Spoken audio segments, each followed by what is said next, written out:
béni, les gens verront ta bénédiction. Alléluia.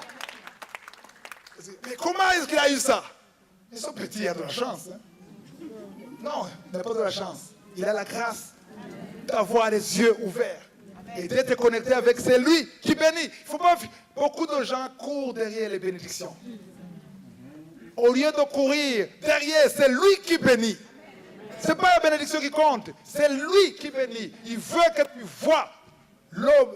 C'est lui qui a donné la bénédiction. Les gens viennent à Dieu pas pour chercher sa face. Ils cherchent sa main. Tu te mets à genoux, tu regardes les mains. Qu'est-ce qu'il a à me donner aujourd'hui? Seigneur, je veux te servir. Mais la voiture, hein, c'est le moment de renouveler la voiture. Matthieu 6, 33. Cherchez premièrement quoi? Le royaume de Dieu et sa justice. Et toutes ces choses, les voitures, la vie, à manger, les habits, tout ça, on ne devrait pas nous inquiéter parce que ça sera venu par-dessus. Alléluia. Par-dessus. Waouh, on retourne. On continue. On était où? 33. 34. Ok, il pria, il a fermé la porte, il s'est isolé, il est allé prier. Il monta et se coucha sur l'enfant et mit sa bouche sur sa bouche, ses yeux sur ses yeux et ses mains sur ses mains. Et il s'est tendu sur lui. Et la chair de l'enfant se réchauffe. Wow!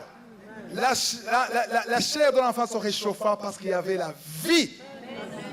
Quand tu te connectes avec Dieu, quand tu persévères, Romains 12, verset 12, persévérez dans la prière. Beaucoup. Persévère dans la lamentation. Il ne faut pas persévérer dans la lamentation. Il faut persévérer dans la prière. Parce que quand tu persévères dans la prière, c'est un signe que tu as la foi. Si tu arrêtes de prier, tu cesses de louer le Seigneur, ça veut dire que tu as perdu la foi. Mais si tu as la foi, tu persévères. Élisée ne comptait plus sur le bâton. Avant, il utilisait le bâton. Mais dans ce cas-là, il a vu ici, ce n'est plus le bâton. Il y a des moments où tu changes même la façon de prier. Il y a des moments où il faut jeûner. Il y a des moments où il faut t'isoler. Il y a des moments où il faut te connecter à un autre niveau. Parce que Dieu veut t'élever à un autre niveau. Alléluia. Ça, c'est très important. Waouh, c'est le verset 36. 36. 35. Waouh. 36, Élisée appela Géhazi. Waouh, encore il appelle Géhazi. Moi, je n'allais pas l'appeler. J'allais 35. 35, Élisée s'éloigna. Ah oui, il ne fallait pas rater ça. Élisée s'éloigna, alla ça et là par la maison. Puis remonta et s'étendit sur l'enfant. Et l'enfant s'éternua 7 fois. Et il ouvrit les yeux. Et Élisée appela Géhazi et dit, appelle la Sunamite. Géhazi l'appela et il vint vers Élisée qui dit, prends ton fils. Waouh! Est-ce qu'on peut applaudir le Seigneur? Alléluia! Prends ton fils. Est-ce que tout va bien pour toi? Qu'est-ce que tu dis au Seigneur quand rien ne va?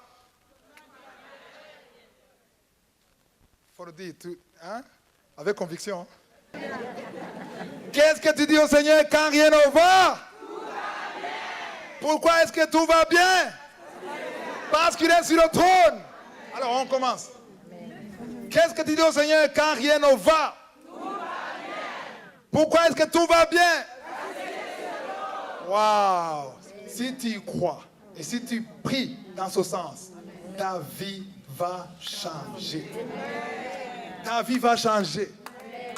Jésus, la Bible décrit Jésus comme le souverain sacrificateur. Hébreux 7, 25, on dit qu'il est le souverain sacrificateur, qu'il est dans la présence de Dieu. Il intercède pour les saints. Jésus est en train d'intercéder pour les saints. Mais le souverain sacrificateur, qu'est-ce qu'il faisait? Le souverain sacrificateur, le temple de Dieu était en 3 parties. il y a la cour, et le lieu saint, et le lieu très saint. Dans la cour, il y avait tout le monde qui pouvait y arriver. Mais le lieu saint, seuls les sacrificateurs pouvaient entrer. Mais dans le lieu très saint, il n'y avait qu'une seule personne. Le souverain sacrificateur seul pouvait entrer. Et dans le lieu très saint, il y avait l'arche de l'alliance. Et l'arche de l'alliance, c'est quoi? C'est le signe de Jésus, de l'alliance. Notre alliance avec Dieu, c'est Jésus. Toute prière que nous devons prier, nous prions au nom de Jésus. Jésus a dit que tout ce que vous demanderez au Père, à mon nom. Waouh! Tout ce que vous demanderez au Père, à mon nom. Alléluia. Amen. Pourquoi est-ce que vous priez toujours au nom de Jésus? Au nom de Jésus. Parce que c'est au nom de Jésus qu'on est écouté. Amen. Pourquoi est-ce qu'on est écouté au nom de Jésus? Parce que Jésus a payé le prix. Amen. Il y a une chose que Dieu déteste. Qu'est-ce que Dieu déteste? Plus que tout, Dieu déteste le péché. Le péché te sépare de Dieu. Et Jésus, le souverain sacrificateur, parce que le souverain sacrificateur, quand il est entré dans le lieu très saint, il est entré, qu'est-ce qu'il avait? Il avait le sang. Alléluia. Vous saviez ça? Les sacrificateurs, les enfants d'Israël amenaient le sang des moutons, des vaches, et le sang, on donne au sacrificateur, le sacrificateur donne ça au souverain sacrificateur. Et le souverain sacrificateur entre avec le sang. Le sang, pourquoi? Pour avoir le pardon des péchés. Amen. Et il faisait ça chaque année. Alléluia. Amen. On est en train d'étudier le livre de l'Exode. Vous allez voir que tout ce qui est dans le livre de l'Exode parle de Jésus. Amen. Tout. Même en Égypte, toute la Bible parle de Jésus.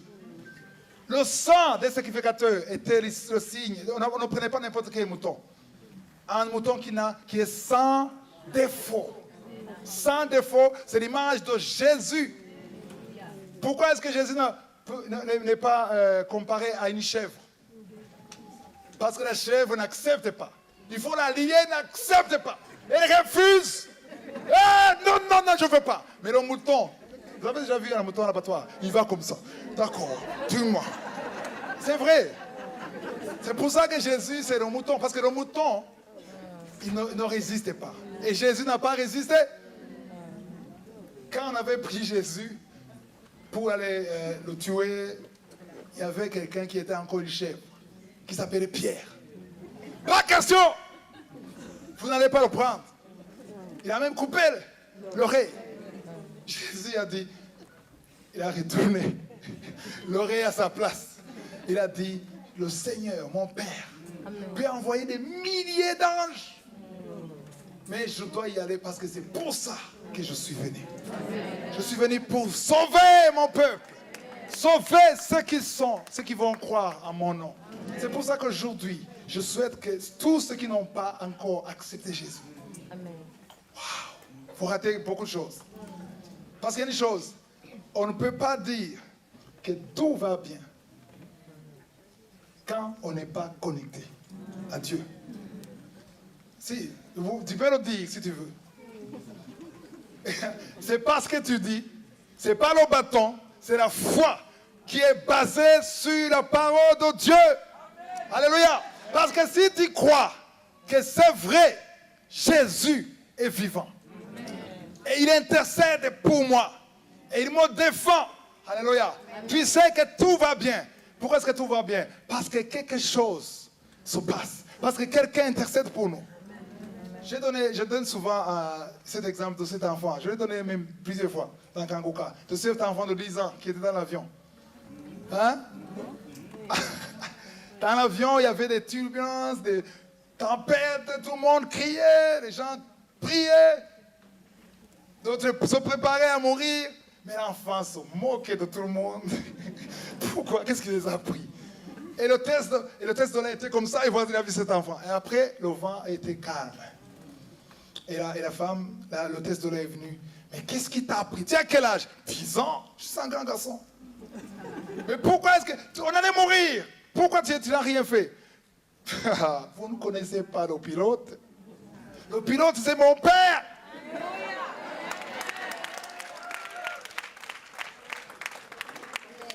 Aussi longtemps que mon père est le pilote, tout va bien. Wow. Aussi longtemps que le pilote est ton père, tout va bien. Alléluia. C'est pour ça qu'il faut connaître les choses bibliques. Il faut que je vous dise la vérité. Je ne dis pas ça pour vous encourager seulement que tout va bien, mais il faut savoir quand est-ce que tout va bien. Et pour que ça aille bien, il faut d'abord être parmi les enfants de Dieu. Tout le monde, toutes les créatures, tous les hommes, les femmes que vous voyez, tous ne sont pas des enfants de Dieu. Ce sont des créatures de Dieu. Mais pour être un enfant de Dieu, il y a ce que la Bible appelle adoption. Quand tu adoptes un enfant, il devient ton enfant. Et il hérite. Alléluia. Dans Jean chapitre 1, verset 12, on parle de ceux qui ont reçu la lumière, qui est Jésus. Et à tous ceux qui l'ont reçu, chapitre 1, verset 12, à tous ceux qui l'ont reçu, il leur a donné quoi? Le pouvoir de faire quoi? D'être appelé enfant de Dieu. Quand tu deviens un enfant de Dieu, tu es rassuré, tu es sûr de la protection de ton Père. Amen. Alléluia. Amen. Ceux qui sont ici et qui ont des enfants, si vous avez des enfants, peut-être tu es distrait par ce que je vous dis, et tu vois un SMS, ton enfant est en urgence à l'hôpital. Est-ce que tu vas rester ici à m'écouter? Oui? Il ne faut pas mentir. Il y a quelqu'un qui dit oui. Ok, si tu apprends que ton enfant est mort, tu vas m'écouter? Ah non, la personne a dit... Parce que ton enfant, si tu es attaché à cet enfant, tu te vois à travers cet enfant. Alléluia. Amen. Si vous allez prendre l'enfant à l'école maternelle, il y a beaucoup d'enfants qui viennent à jouer. Tu fais comme ça. Je ne vois pas. Mais où est-ce qu'il est? Mais il y a des enfants. Non, je cherche un enfant. L'enfant. Être un enfant de Dieu, c'est un privilège. Amen. Alléluia. Parce que quand tu es un enfant de Dieu, tu sais que tu as une relation spéciale. Amen. Alléluia. Amen. Même quand tu tombes, il te relève. Mais quand tu fais des erreurs, tu viens à lui. Il te corrige. Il investit pour toi. Alléluia. C'est très important d'être un enfant de Dieu. Je souhaite à tout le monde ici d'être des enfants de Dieu. Amen. Alléluia. Amen. Je vais demander à un musicien de venir. Il y a quelque chose que je vais parler. Je vais parler sur le sang de Jésus. Amen. Amen. Le sang de Jésus. Avant que je suis converti, je me disais, pourquoi le sang? Pourquoi est-ce qu'on parle du sang? Moi, je n'aime pas cette histoire de sang. Je veux qu'on parle du ciel. Mais je n'avais pas la révélation du sang. Alléluia. Quand tu acceptes ce que Jésus a fait sur la croix. Alléluia. Il y a une chose que je veux qu'on comprenne.